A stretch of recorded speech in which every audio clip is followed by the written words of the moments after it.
Bang. There we go. That's a good one. And then let's see here. Is there anything, Cam, is there anything as a college kid or a high school kid that you would want to know more about? Like, you're kind of different because you trained at the Army, but like performance wise, like, is there anything that people just don't know that we could talk about? Yeah. I think that something that gets super blocks and water balls and shit too. something that gets super underrated as you go along in your career is the number of games that you play. It never goes down. Like you play in high school, you play twice a week. You play in college, you play 4 times a week. You play, I mean, when you play minor leagues, it's 6 games a week with 1 day off. But then when you go to the big leagues, it's 3 games here, you're flying through the night, and you got to play the next day at noon across the country. So the importance of routine and taking care of your body only gets magnified as you rise levels and play more. So being able to work on that route, like, it might not make a lot of sense when you're 16 and you're only playing 1 game a week. It's like, oh, my body feels great. Well, you're 16 and you play 1 game a week. I felt the same way. 100%. And then, you get a little older and you start to play more games where you're playing 6 games a week. You're going to feel it. You're not going to feel it if you're all over your stuff. If you're on your routine and on your process, you can get around those things. But just the number of games that you play, the sheer number of games is like, I mean, there's no other sport or league that plays as many games as Major League Baseball does. So, the importance of that, just taking care of your body in general, gets magnified as you rise levels, no doubt. Yeah, for sure. That's a good point. How did you learn how to meditate? Because there's a lot of, like, we had practice the other day, and I'm trying to have guys do like releases and different things like that. And a couple of them are looking at me like I had 3 heads, and I'm like, yeah, it's weird. But like, how did you as a player, adopt that and make that part of your routine and process? I've actually thought a lot about this because I always would get scared that I'd get asked this question and I wouldn't know how to answer it. Yeah. So I came up with concrete ways. The first one, and I learned this from Alan Jaeger, and it's simply counting your breaths. See if you can inhale as 1, exhale as 2, inhale as 3, exhale as 4. Try and count to 50. It is underrated how hard it is. Yeah. Try and count to 50 and not get interrupted. Like where you're just your natural breath. Close your eyes, try and count to 50. Like if most people try it and they get to like 20 and then they start thinking about lunch. You're like, oh, wait, like this is actually hard. Like this is more difficult than I thought. And then once you get to 50, go to 100. So the biggest part of meditation is being able, I mean, it is quieting your mind. So you have to start before you can get into meditation where you're contemplating things and trying to think about how you want to do new things. You have to kind of clear your space first. So I would say starting with that is definitely the first way. And then I think a really cool way to get guys into meditating that you can get, like, you can really get buy-in is by doing visualizations. And one in particular, so this was kind of a Moose thing. He told us when we were preparing to go out to the mound and embody a character. Go out there, and this is how we would create what he called our state. Our state was, so we had a bunch of different guys. So we had samurais, we had gladiators, we had Wild West cowboys. And so each guy had their own little thing that made them tick. So I remember this very vividly, and I still do it from time to time, but my favorite movie all time is Gladiator, and the strength and honor speech before he goes out and fights, like, still gives me goosebumps. So what I would do, as silly as it sounds, and it works, it works, is I would close my eyes and I would imagine myself walking up a mountain and then coming to the peak of the mountain and seeing a Coliseum on the other side. And I would walk down this mountain and I would walk into the Coliseum and I would stand right in the middle. And I would walk I would look, like, take a 360 and look all the way around and look at everyone. And this was a way to help me process fans being in the stands, people screaming, yelling at you. Just imagine myself in this full packed Coliseum, and I'd walk all the way around and I would get done. And then that would kind of be the end. And my goal would be, how vivid can I make this meditation? How long can I make this last? Like, can I walk up this created mountain in my mind for half an hour? Yeah.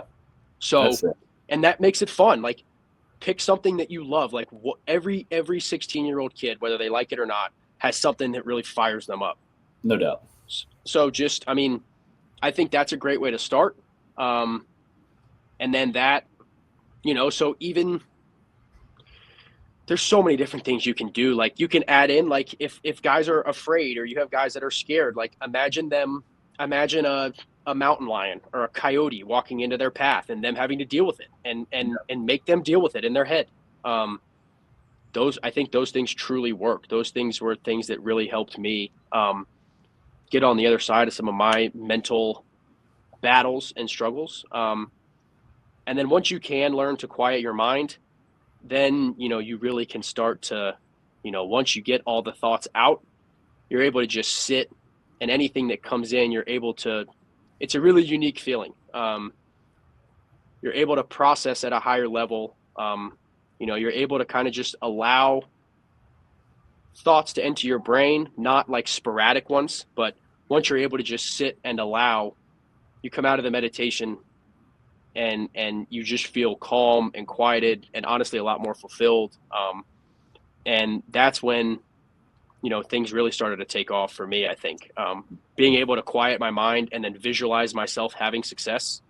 You know, you go out, your brain and your body don't know the difference between doing it in your head and doing it on the field, if you're in the correct state. You can't just close your eyes and imagine yourself throwing strike three and then go, why doesn't it work? Right. Yeah. You have to put yourself in a state where it actually happens.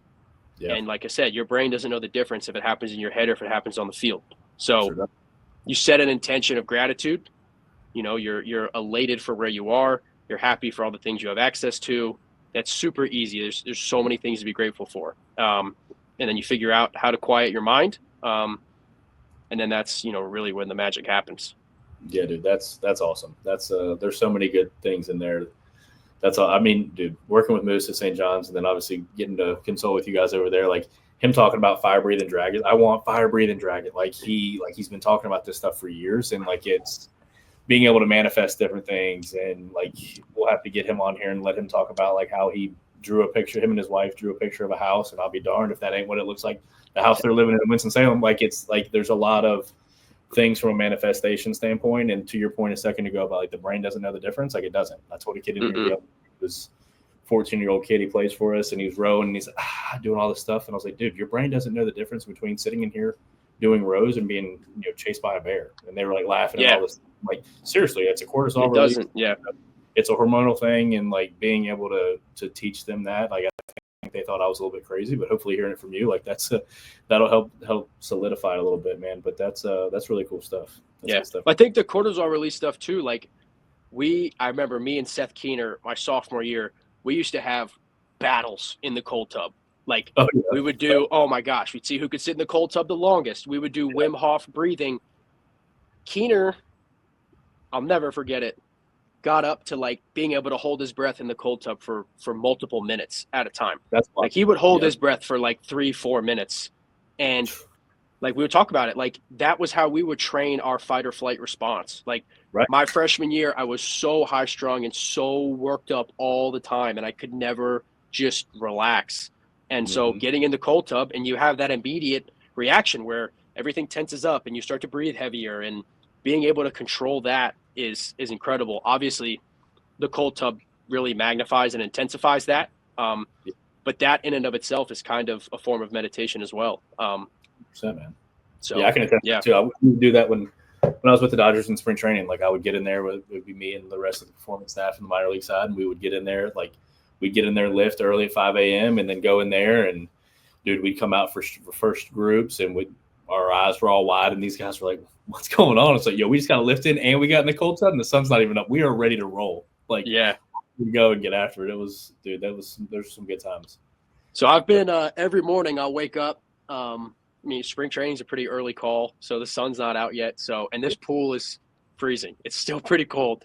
So I'll wake up at 6:30, and there's a door from my bathroom right out here. So I'll wake up, I'll turn the shower on. So it's It's a little soft, but so it's already hot when I go back in. But Yeah. I'll open the door and I'll come out here, and it's the first thing I do when I get up. Just jump right in that pool. Yeah. And it's just, I mean, you get when you're like, there's no more snooze button. You get in cold water in the morning, you're ready to go. It's go time, dude. You're ready to go. I need to start doing that again. I need to get a cold tub, and I got a sauna in here in the office, but I need to get a cold tub and fire that thing up, man. That's good stuff. Let's talk about so obviously, training with Randy, being able to understanding the hip lock at the level that you do, and just like water balls and generals and in co-contraction, talk about how people don't really understand what that is, and people are getting as strong as possible. Yes, there's something to being strong and powerful and producing force, and you're smart. At the end of the day, the ball weighs 5 ounces, and I do believe that there's a certain strength and power requirement to the game of baseball. But talk to me in your real life experience from a high school kid. When were you first introduced to a hip lock, and what made the most sense to you about it, and how has that progressed over 7, 8 years, whatever it is? Yeah. So I gotta think when I first. So we definitely. I don't necessarily think we were doing hip locks until definitely hinging, but that's, it's kind of an overarching term. Right. But we really got into the hip locks about, I believe, 5 or 6 years ago, once Randy started working much more directly with Franz Bosch Yes. and his group of guys, which that has been an incredible relationship that they've kept up. We just finished up, I believe, their 5th annual summit. Those guys keep coming back, and they always have, they bring the heat, and it's so incredible to just the things that they have studied and learned. It also is very eye-opening about training. So at first it started I got as strong as I could. When I was a senior in high school, I could deadlift with the trap bar 500 pounds. I could bench press the 100-pound dumbbells. And that at the time was what I needed, because when I was a sophomore, I started high school 140, 150 pounds, and I graduated at 195. So my junior year, when we won a state championship, I was rail thin. I was finished the season at 165 and had a great year, but didn't throw that hard. I knew okay, I gotta I'm going to college next year. I gotta pick it up a little bit. So really started crushing the strength stuff. And then right around my senior year and then going into freshman year of college was when I really started working on the hip lock and water bag stuff. And then even freshman year of college, I was still lifting really heavy. And that was, the end of freshman year was kind of when I started to look back and go, I'm strong. I'm strong. I'm not throwing as hard as I feel like I could. So let me take a look at all that I'm doing. And like I said, that was kind of what transitioned sophomore fall really into just doing a lot more movement stuff and learning how to move and understanding what different movements felt like, what they did, how to apply them. And then, you see, I think you go in a professional locker room, obviously a ton of guys are massive and jacked, but you also see a handful of guys that are not, and they throw the crap out of it. So it's how does, people say that guy can't do that. Well, I'm watching it right now. He's getting paid a lot to do it too. He get paid a lot, yeah. So I don't know. I think that over time too, like we said, we talk about playing a lot of games. There starts to become a little bit of a load management piece where if you're playing, even if being really strong is what makes you tick, it's difficult to maintain, for me at least, and this might not be true. I'm not saying this for everyone. This is not I'm not trying to make a generalization here, but for me, it got a little difficult where okay, I cannot squat 300 pounds and then go out the next day and be really asked to do much. It's not going to go well. So how can I work this so that I can maximize my strength and also just maximize my movement? And that's when it turned into a quest to just become as efficient of a mover as possible. So even this past season, when I was in or my first full season, I don't think that like on my main lifts after I'd pitch, I'd grab a 50-pound kettlebell, and that's what I would do my squats with. So, and it was just a ton of water bag work and a ton of mobility work. And, you know, I kind of have gotten into a routine where I know how I need to move, and doing that work helped me move in the way that I needed to move better than, you know, simple movements in the weight room. So I think that's that's Randy's big piece, like the implicit learning factor, creating a movement maze and figuring out a solution. Same thing. Your brain and your body don't know the difference. So you struggle with something, create a movement maze that your body has to figure out, and it'll help your movement patterns on the mound. So that's kind of that was how it started.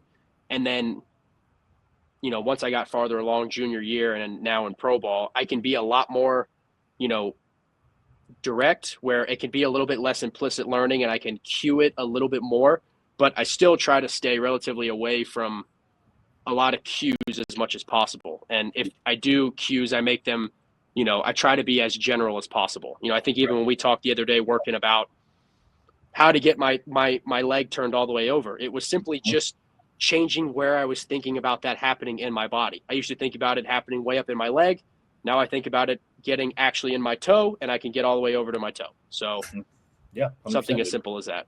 Yeah, and I think that, I think you kind of hit the nail on the head there. For me, I completely agree. I mean, I think there are certain times where like strength and power, like there was a kid that just popped his head in and said bye. Like he's a 16-year-old who's a junior in high school who probably, I think this past fall, he was like 87 to 88, really sank it, has a good slider. Like he needs to get he's probably 160, 170. Like he could stand to get a little bit stronger and bulk up and increase size. And then there's another one, Josh Hammond, who is strong, powerful. Like you know, Josh is he's doing a lot of hip lock stuff. He's doing a lot of like co-contraction, and it's literally everything that you just talked about.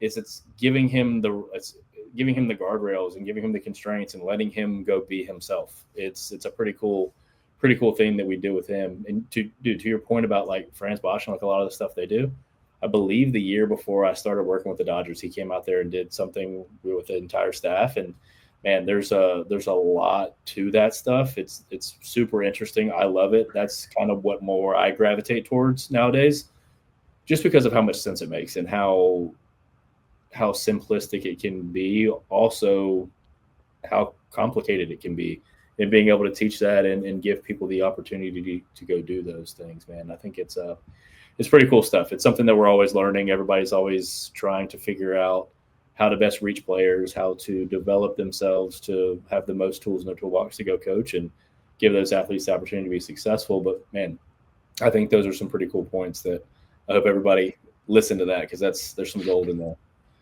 What about water bags? Tell me, like I'll tell you, the first time I saw a water bag was I want to say it was at Camelback Ranch with the Dodgers. And I remember like, obviously super big on, strength and power, just, college strength and conditioning. Everybody's big, strong, powerful, and all those things. And I remember being on the big league side in spring training and looking in, I'm like, oh man, like there's not a whole lot of stuff going on here, is what I initially thought. And then as soon as I was taught about them, Brian Stoneberg, Carl, all those coordinators and, the rest of the major league staff, like just conceptually taught me about them. And then I got a chance to work with them myself. Like, man, it changed everything. How did that moment go for you when you first were introduced to water bags and water balls? Yeah, I think that, the first time you pick a water bag up and you try and move with it, you get humbled pretty quickly. Yep. And it's like, oh, like if you can understand conceptually what it does and you pick it up and you shake it around and you get thrown left or thrown right, it's like, oh, okay, I can get better. Like I can become more stable. Like this thing just showed me right now that there's a part of my game that I could probably get better at. So I don't know. Like I've always gravitated towards them. I like moving in that way. My body likes that. I like it. I think it's fun.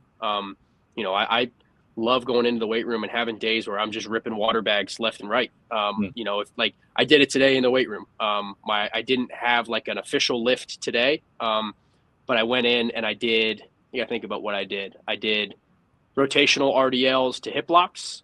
I did Mhm. hide-ins with rotations. I did Yep. step downs off a box with punches.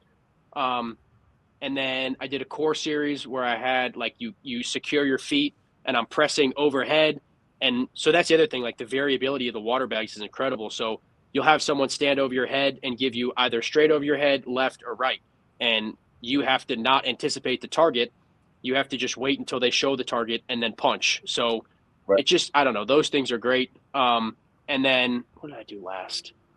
Oh, single leg wall rotation. So one leg up on the wall, one leg down, and then rotate left and right. So just working on lead leg stability. So I don't know, Yeah. like I can just see when I do the water bag stuff how it fits into what I do for a Yeah. living more than when I lift. So now, granted, I want to make this clear. You do need to be strong enough. Like there are guys who like are straight no weight room, but those are also anomalies. Like I don't. It's not one or the other. It's a Yeah. Yeah. healthy combination of both. So Definitely a once you continuum. Yeah. do, yeah, once you build that base, there for some guys there starts to be a little bit of less of a return on investment when okay, if you can bench press the 100-pound dumbbells, you're probably not going to be like gaining 5 miles an hour if you get to the 120s. Yep. But so yeah, just But maximizing movement, being efficient. right. The water bags have definitely been. I mean, they provide immediate feedback as well. So it's True. it's been a great tool for me. And yeah, something that I mean, I take them everywhere. So on my workout the first day of camp the other day, we have like 3 workouts. It's like lift 1, lift 2, or core and mobility. And the strength trainer for me wrote core, mobility, water bags till failure. Like they know, Yeah, they know that I'm going to do water bags. Like I show up and yep. I've got my water bags, Yep. and that's what I'm going to do. Yeah. Yeah, that's cool, man. Yeah. That's good stuff, man. That's good stuff. Well, dude, Cam, thank you so much for being on tonight, man. We'll definitely be in touch. I'll be keeping up with you in spring training. We following you. Best of luck. Hopefully you break with the big league camp or with the big league team after camp, man. And if not, you'll be up there soon enough, man. It's going to be a fun ride to watch you in this season in your career, man. Yes, sir. I really appreciate you having me. This has been awesome. I love all the time we get to spend together. This is really great. Yeah, we'll do it again for sure. Thanks, Cam. All right. Sounds good.